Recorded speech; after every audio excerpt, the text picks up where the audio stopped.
Project managers everywhere have a big task of working with teams. For that reason, team member roles and dynamics becomes very important.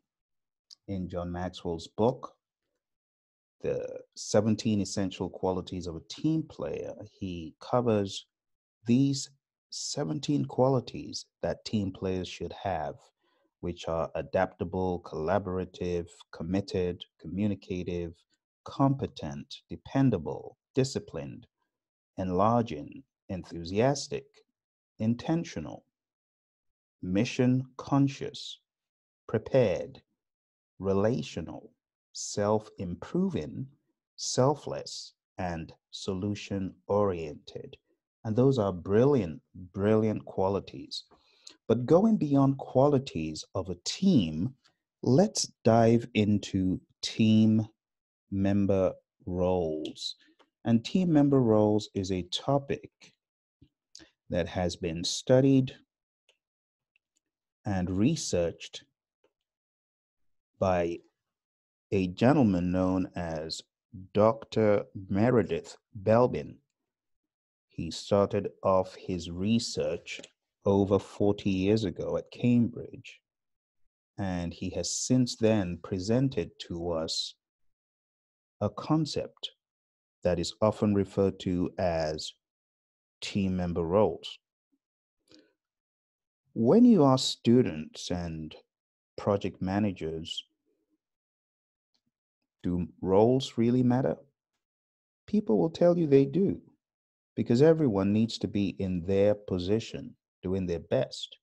However, if roles are not properly defined and teams are not properly crafted with intentionality in some sort of masterminding fashion by a mastermind, then it becomes a free for all. And that's why this model espoused by Meredith Belbin becomes very relevant to us as students of leadership and students of project management, because these team member dynamics are visible across teams, both for good and bad. So I first of all read out what John Maxwell had crafted together to give you an idea of what great qualities look like. But not every team member has those qualities. They may have some qualities from that list, but they may have others that are not absolutely desirable. So in this study, we are going to break apart Dr. Meredith Belbin's model for team member roles. So let me start off by giving you a very easy way of remembering what exactly he has presented to us. He has presented to us various ideas, various overarching ideas. For example, to take his words, he says, when people work in effective combinations, they achieve so much more. How profound. You could have people working in ineffective combinations and not gaining as much. But when you know how to position people, when you do it well with intentionality, with thought, you get further ahead. Okay. So in taking a look at this model, we have three groups that he has categorized these 9 roles into. And I want to present them to you in such a way that you will not forget these groups. So I want you to think about these groups in this fashion.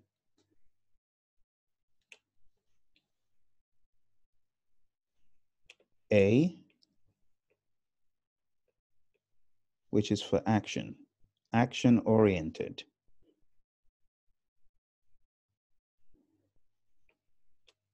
The next group is person, if you will, oriented. And these are often called people-oriented roles.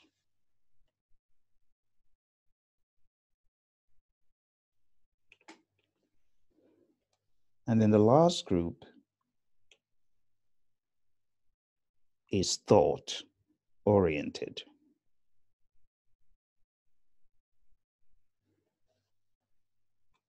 Beg your pardon.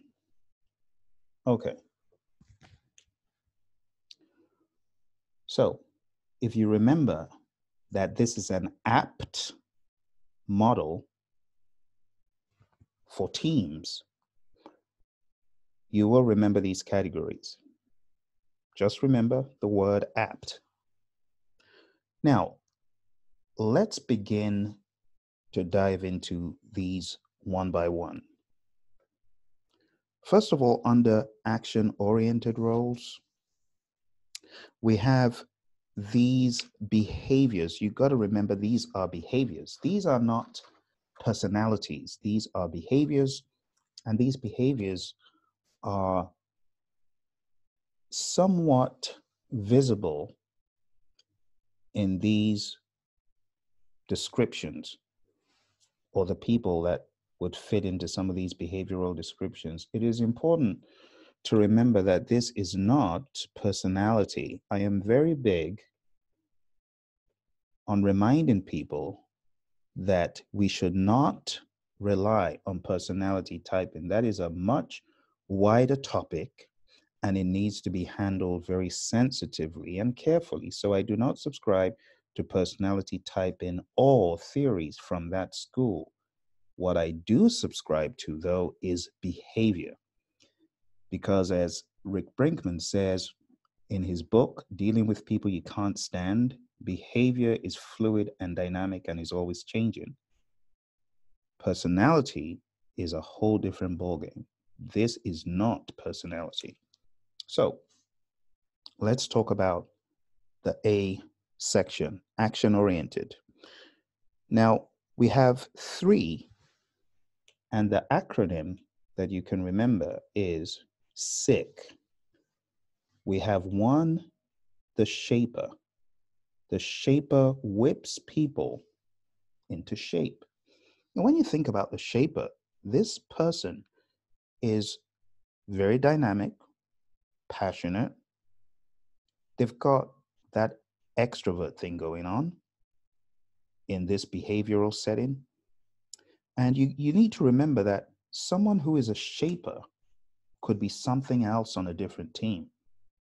Because I believe that people's roles on teams change as they move from team to team. So someone who is a shaper may not be a shaper everywhere. They may be a shaper predominantly, but they may not be a shaper everywhere. The shaper thrives on pressure, and they're prone to provocation, and they could hurt other team members with their sharp tongue. Okay, so that's one role that we see on teams. Someone who has drive, is trying to get stuff done.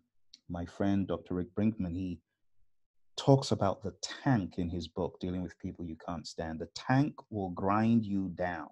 Tread will grind, and you will be ground. And with the tank, it's nothing personal. It's just that work has to be done.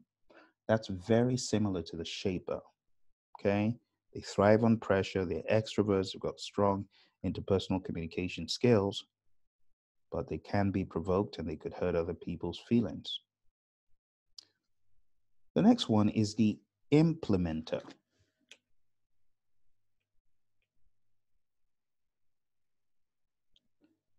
What is an implementer? An implementer is someone, of course, who implements. What do they implement? Well, they take ideas that people have, and they craft them into actionable steps. They craft them into plans.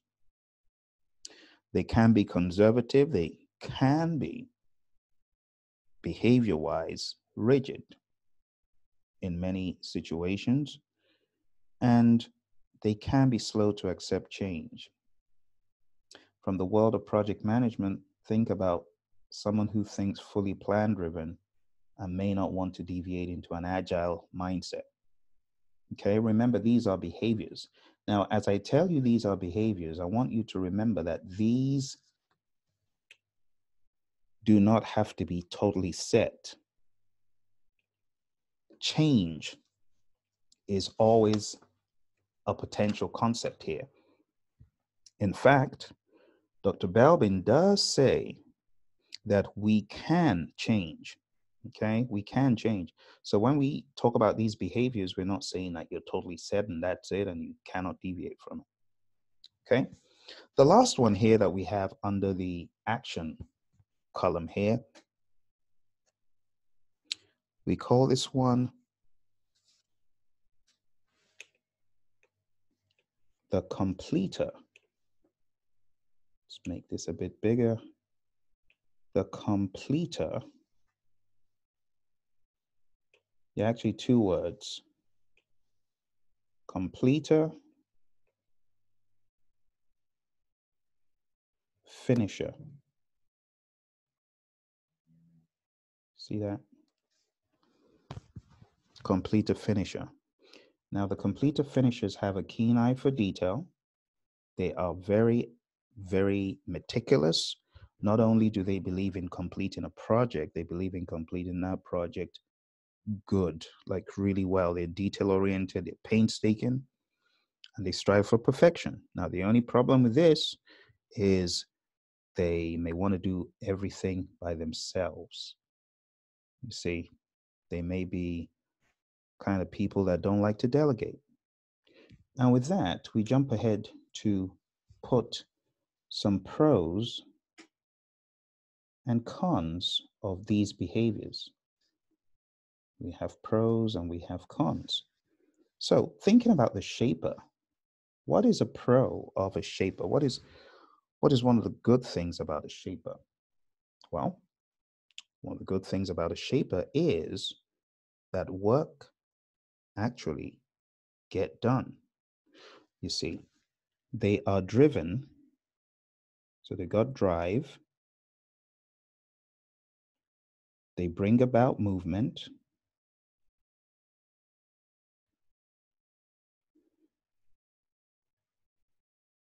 and another thing about these folks is they actually thrive on obstacles.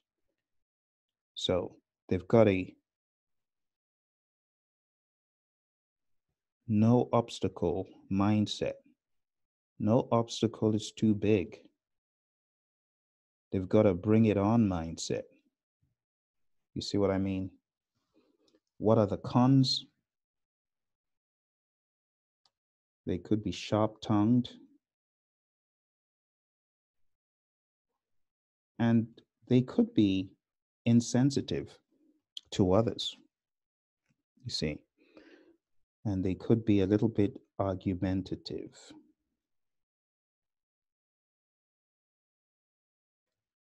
They could be a bit bossy as well, to put it mildly. Let's talk about the implementer.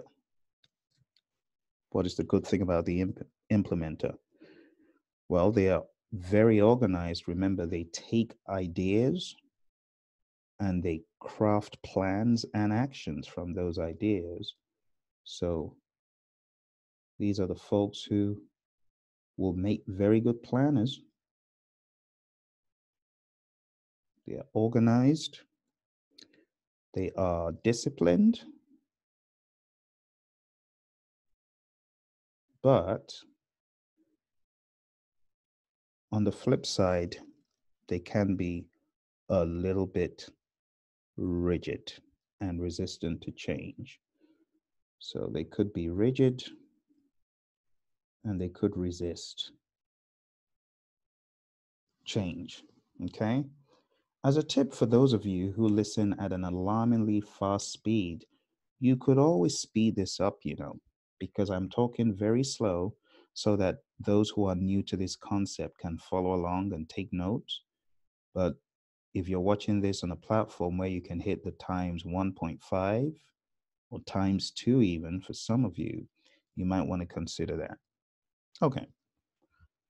Finally, let's talk about the pros and cons of the completer finisher. One of the great things about these folks is they are detail oriented. That is a very, very good quality. Detail oriented. They don't let stuff get away. They are concerned with deadlines, they're deadline oriented, and they ensure that stuff is done at the right time. A completer finisher is painstaking and conscientious, and they strive to perfection. These folks would be very good quality managers. So I don't know if you've caught me just giving you some inkling as to what kind of roles these folks could play on a team. You know, like a completer finisher who is a tester would be an asset to a team that's trying to knock stuff out, trying to knock out a release, and at the same time trying to make sure it's done well. You see? But talking about the completer finisher, what is one of the downsides of the completer finisher? In their strive for perfection, they are reluctant to delegate in many instances. They do not believe you're going to get it done well. And let's just be honest, I used to be in this category. And as we go through this, you'll find that you have a little bit of every one of these qualities in different settings. In different settings. You know, in some settings, I could kick back and do very, very little shaping. And in some instances, I am the shaper. In other instances, I am the finisher.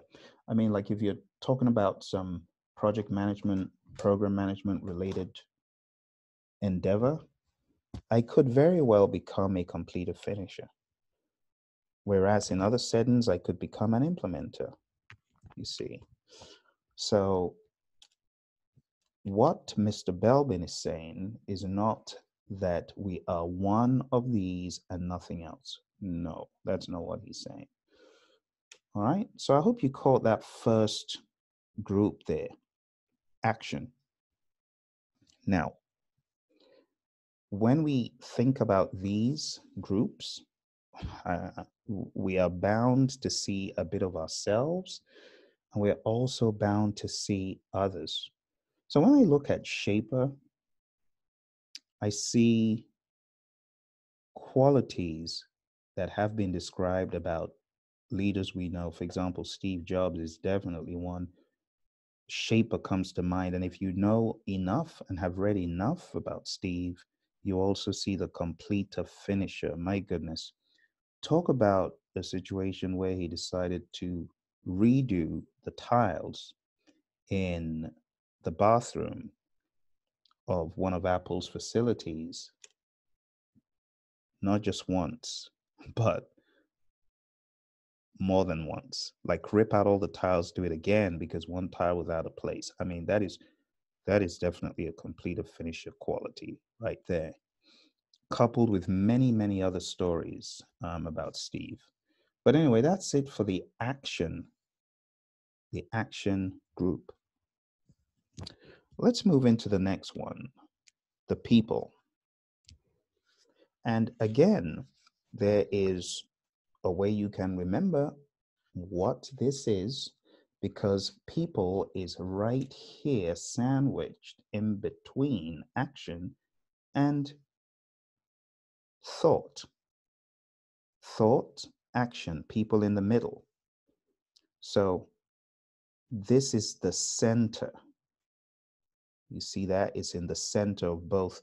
So my own way of presenting this is different from the way other people teach it, because I'm trying to put a mnemonic in place for you to remember it. So I deliberately present it to you with the APT and the SIC for action, and you're going to see CTR for people.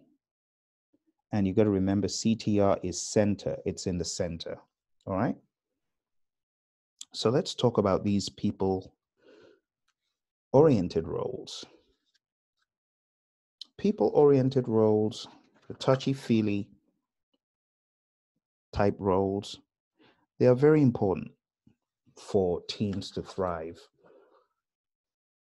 I know a lot of times we just want to get the work done, but these are people who help the work get done better. So let's talk about them one by one. The first one is a role we call the coordinator. Coordinator.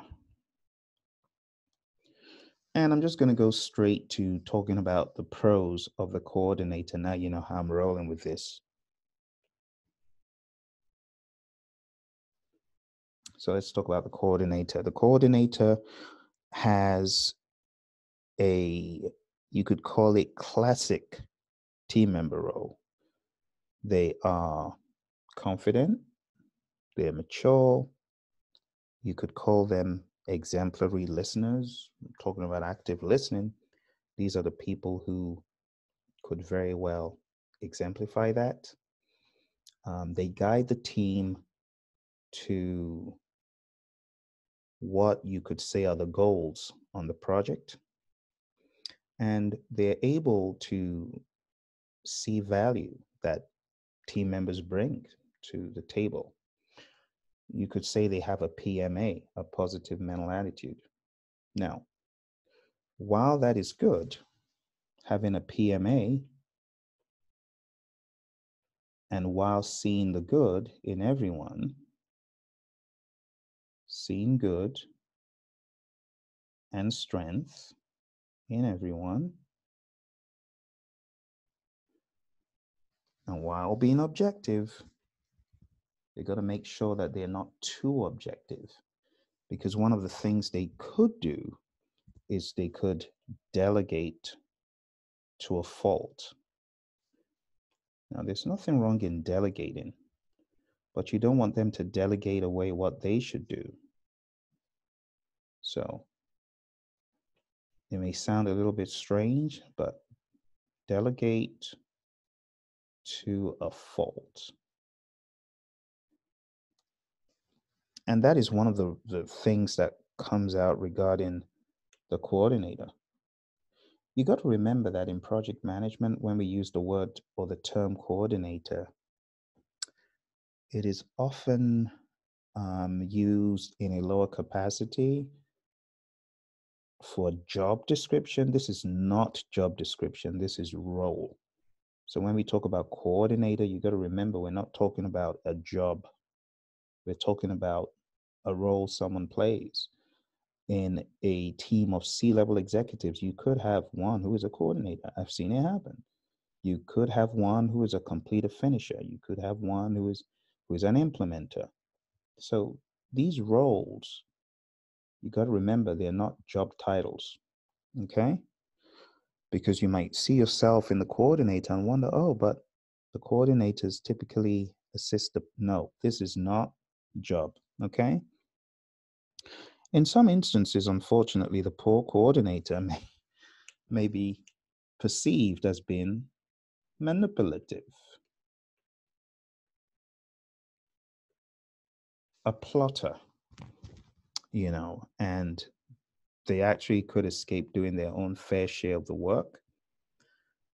They may actually steer the team to goals that they want instead of what should really be.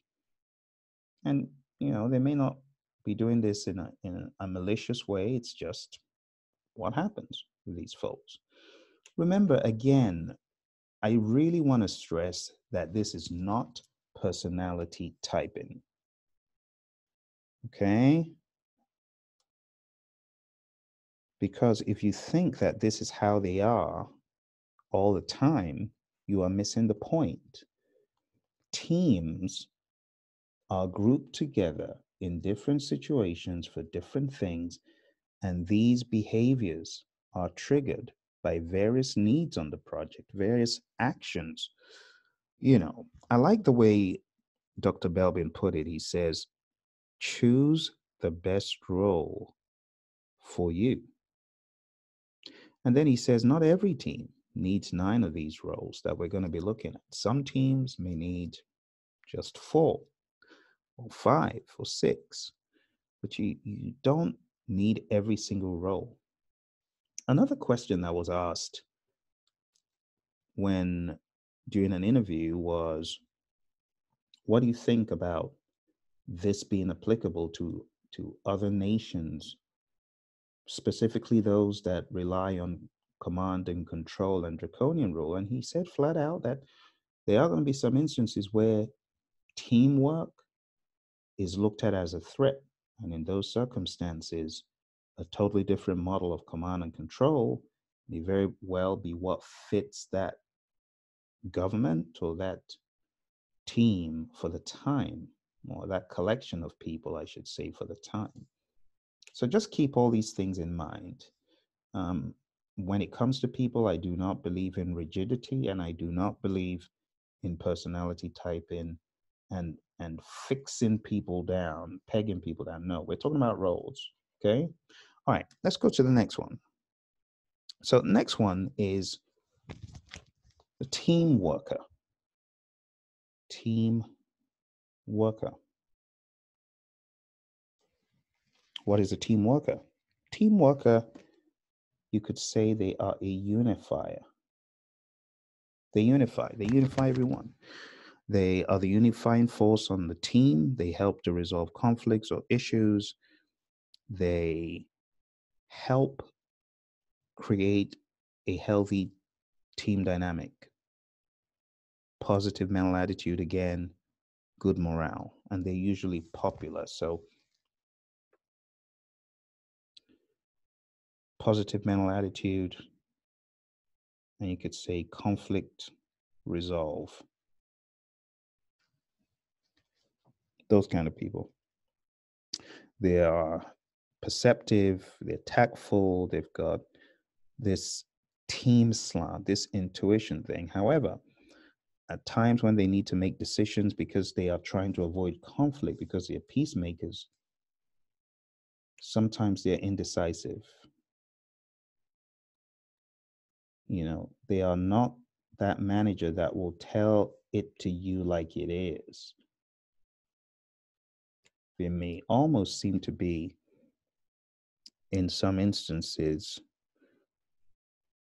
a little bit politically inclined, not to their benefit, but really because they're trying to be in the middle, they're balanced. Like people describe politicians as not wanting to rock the boat, playing politics, avoiding confrontation, whatever you want to call it. These folks are that, okay? Not under every single circumstance, but don't be surprised if you see it. So we could say they are confrontation averse. Okay.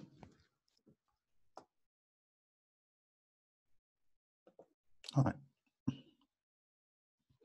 And the last one that we have here is a really important one. We call this person a resource investigator. A resource investigator in the wider world of management, I would call this person on an organizational level a boundary spanner. Resource investigator. And a boundary spanner is a networker, is a curious networker, is someone who seeks to know more by research, covert or overt, and they got great networking skills. They're usually extroverts and they're easily relatable and they can interact with other team members. They've got many contacts, people that they have networked with, and they just have a wide span, an array of possibilities when it comes to resource staffing time. They are comfortable exploring opportunities and communicating, and they have the ability to negotiate well for team members.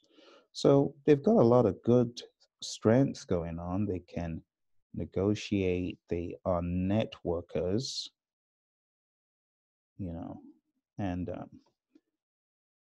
they are also curious. So, I mean, these folks could wear many hats. And like I said, they are very comfortable exploring opportunities. However, they can be a little bit too optimistic.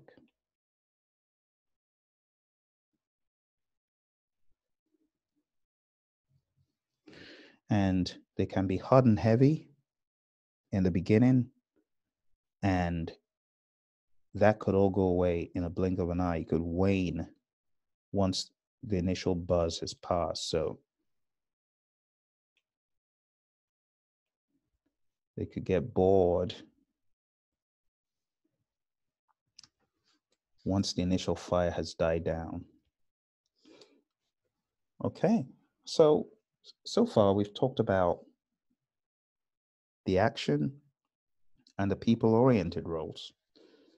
Let's talk about the final role group here, and that is thought oriented roles. Now, the first group here, sick. Second group, CTO. Third group, if you are a project manager, project management requires a lot of thought, a lot of organization, but a lot of thought.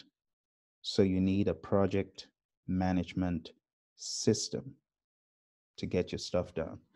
So just remember that thought, project management system. So I've shown you a bunch of mnemonics, and I'm hoping that this helps it stick for those of you who would like it to stick better. So apt, APT, sick, center, right there in the center, and project management systems require thought. People are always in the center of the project. Okay, just remember that. Good. So let's talk about our final three, and I will make this a lot quicker now. So this has a very interesting name. This first one, we call this the plant. And the plant is a thinker. The plant is typically an introvert, someone who could be zoned out into their own thoughts. These are the people who come up with ideas. These are the ideas people. And of course, when you think about ideas, you think about innovation as well. And I hope you see the overlap here, because I talked about Steve as a shaper, Steve Jobs as a shaper, and then I'm talking about Steve Jobs as a plant in the same token, an ideas person, you know, and he played so many roles. You know, when you look at the tapestry of the whole thing, by the time we're done, you might also see that a well-rounded leader has got pieces from all of these categories. So while we look for team members' strengths, you might find that a leader has got many of these, maybe 4, 5, 6, maybe even 8 or 9 of these categories in different measures. And what makes the leader a great leader is being able to bridle the negative, the cons. And I really want to stress that. We're not saying that every shaper is this. We're saying it is a tendency. We're not saying every implementer is this. No. But we're saying look out for those cons. You want to avoid them. You want to minimize those effects. Okay. So that's your plant. Your plant, like I said, is the idea people, but one of the downsides, just one, there are others, but I'm focusing on some of the major ones. One of the downsides is they are poor receivers of criticism.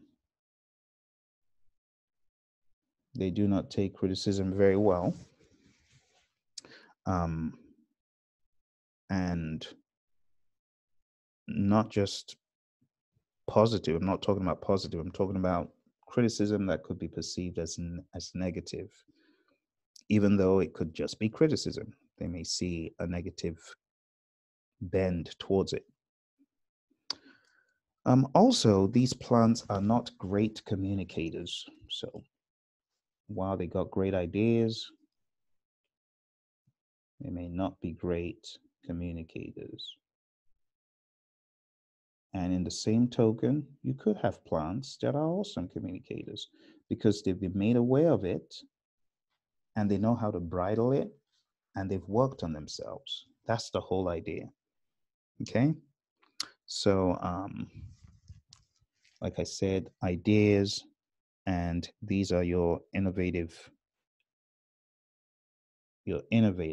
Steve Jobs says innovation distinguishes a leader from a follower. So that's a good trait. What does the M stand for? Monitor, evaluator.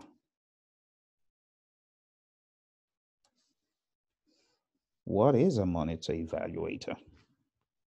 A monitor evaluator is a critical thinker, very strategic.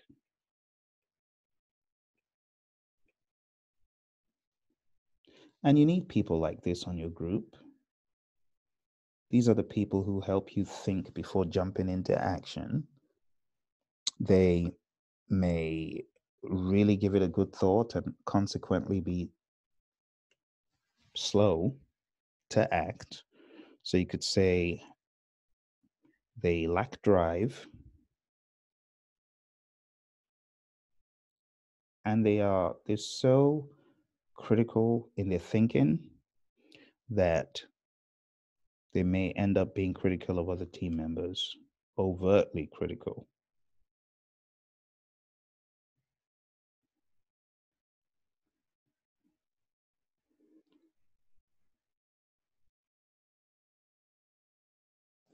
Overly critical of other team members.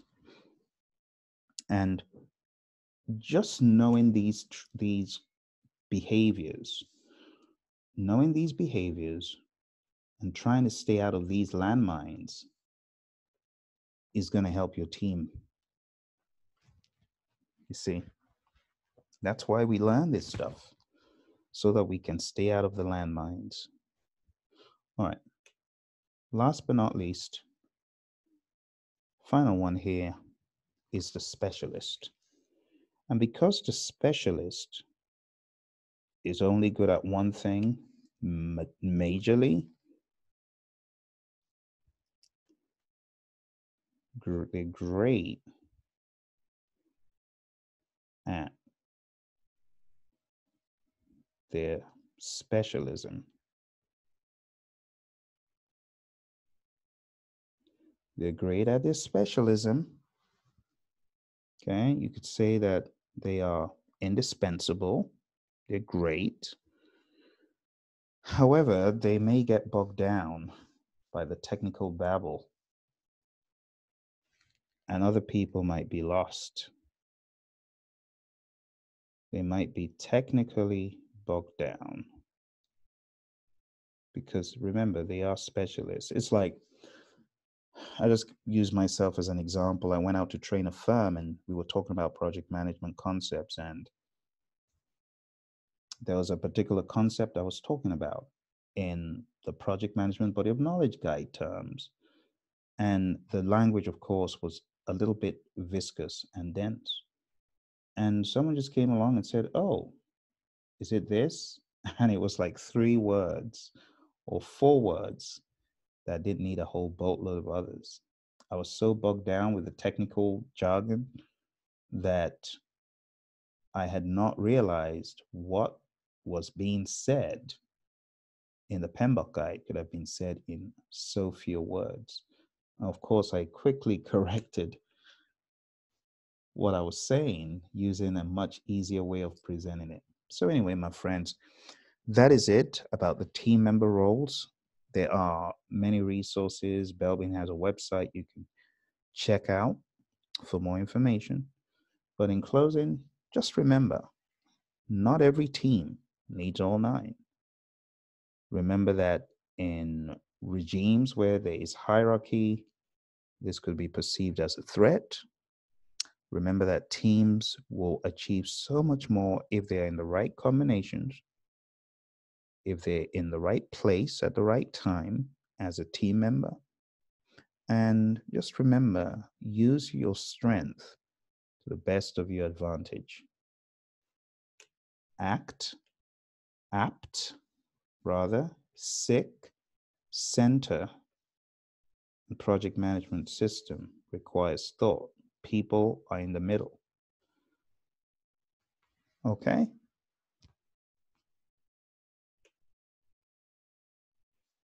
A, P, T. I hope this helps you remember it, and I hope this helps you grasp the concepts better. Take care and bye for now.